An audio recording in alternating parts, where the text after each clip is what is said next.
बिस्मिल्लाहिर्रहमानिर्रहीम एंड अस्सलाम वालेकुम डियर स्टूडेंट्स। कैसे हैं आप सब? मैं उम्मीद करती हूँ आप सब खैरियत से होंगे। Welcome to my YouTube channel learning with Rifa Jahan. So today I am going to teach you another topic related to viruses, and that is classification of viruses. In this lecture video we will discuss the classification of viruses inshallah in detail. So let's move on to the next slide. This is the slide जिसमें मैंने आपके साथ content of the topic share किया। मतलब आज का हमारा topic है क्लासिफिकेशन ऑफ वायरसेस।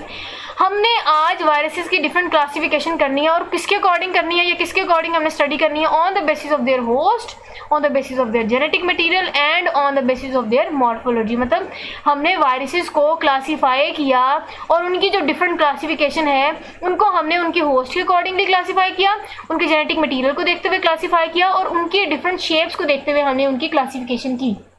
तो आज का टॉपिक भी हमने इन पॉइंट्स से रिलेटेड स्टडी करना है। So let's move on to the next slide जिसमें हमने कुछ पॉइंट्स रीड आउट करने हैं। पहला पॉइंट देखें आप क्लासिफिकेशन ऑफ वायरस का, और वो है कि virus morphology and nucleic acid properties are most important for classification of animal, plant and bacterial viruses. कहते हैं कि अगर हम बात करें उनकी मॉर्फोलॉजी और उनके जेनेटिक मटीरियल जो कि न्यूक्लिक एसिड है, वो ही एक्चुअली पॉइंट्स हैं, बहुत इंपॉर्टेंट प्रॉपर्टीज़ हैं जो कि वायरसेस की क्लासिफिकेशन में बहुत इंपॉर्टेंट रोल प्ले कर रहे होते हैं।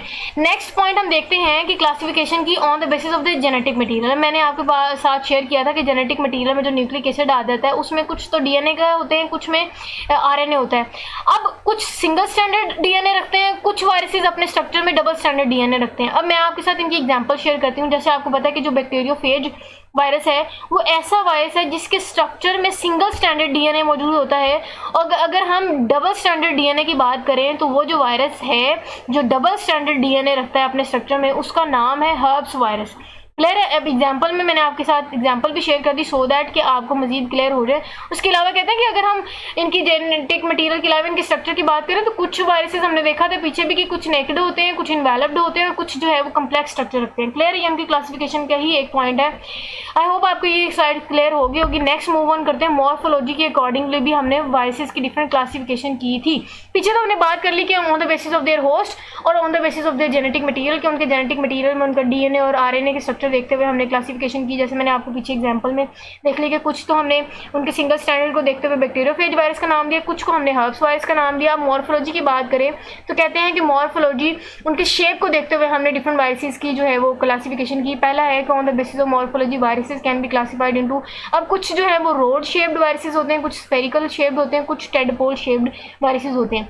अब जो रोड शेप वायरसेस होते हैं वो होते हैं कि प्लांट वायरसेस, जैसा कि आपके एग्जांपल में पीछे हमने पढ़ा भी था। टोबैको मोज़ेक वायरस, ये ऐसा है वायरस जिसको प्लांट वायरसेस बोलते हैं, और इनकी शेप की बात करें तो ये रोड शेप होते हैं। क्लियर है? तो इनकी शेप को देखते हुए हमने इनकी क्लासिफिकेशन कर ली कि ये प्लांट वायरसेस हैं।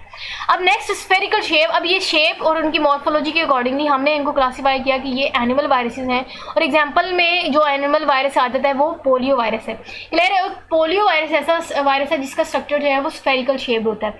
अब नेक्स्ट जो मैंने आपके साथ शेप डिस्कस करनी है वो है टेडपोल शेप्ड वायरस, और वो कौन से वायरस होते हैं? वो बैक्टीरियल वायरस होते हैं।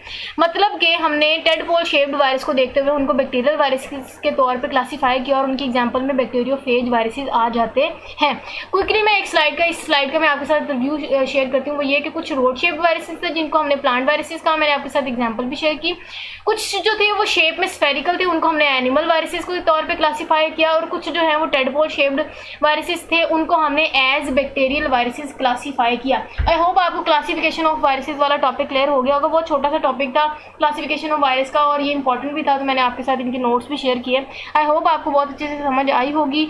सो okay then, this is all about our today's topic related to classification of virus.